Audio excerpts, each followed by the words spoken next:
ఈ అన్నదమ్ములు ముగ్గురు అన్నదమ్ములు ఏ ఎండకు గొడుగు పట్టే వాళ్ళని ఎలా చెప్పాలంటే, ఆయన కాంగ్రెస్లో ఉన్నప్పుడు చిరంజీవి గురించి ఏం మాట్లాడారు, ఇప్పుడే మాట్లాడారు. హైటెక్ సిటీ ఏదో విజనరీ అంటున్నారు కదా. చంద్రబాబు నాయుడు ఎన్టీ రామారావు ప్రభుత్వం పెట్టక ముందరే మా 10th క్లాస్ 1982 నేను 10th క్లాస్ పాస్.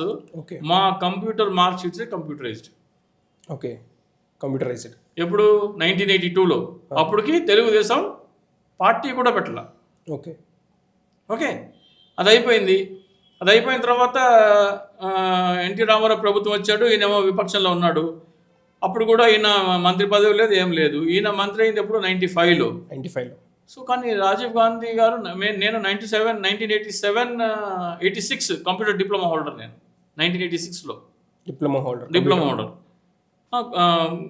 కోబాల్ పాస్కల్ ఇవన్నీ ప్రోగ్రామింగ్ నేర్చుకుని మళ్ళీ దాని తర్వాత బయట జాబ్ చేసుకుంటూ మళ్ళీ ఇంట్లో డేటా ప్రాసెసింగ్ సెంటర్ పెట్టుకొని కార్బీ కన్సల్టెన్సీ అని ఉండేది. వాళ్ళకి మేము డిటిపి వర్క్ చేసి ఇచ్చేవాళ్ళం, డేటా ప్రాసెసింగ్ వర్క్.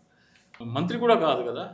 సో ఈ పవన్ కళ్యాణ్ కానీ, చిరంజీవి కానీ, నాగబాబు కానీ, చంద్రబాబు నాయుడికి డబ్బా కొట్టే, ఏ ఎండకు ఆ గోడుగు పట్టే పచ్చి అవకాశవాదులే తప్ప చంద్రబాబు నాయుడు ఇన్ఫర్మేషన్ టెక్నాలజీగా చేసింది ఎంట్రుకంత కూడా లేదు. ఓకే, హైదరాబాద్ డెవలప్ అవడానికి కూడా ఆయన చేసింది ఎంట్రుకంత కూడా లేదు.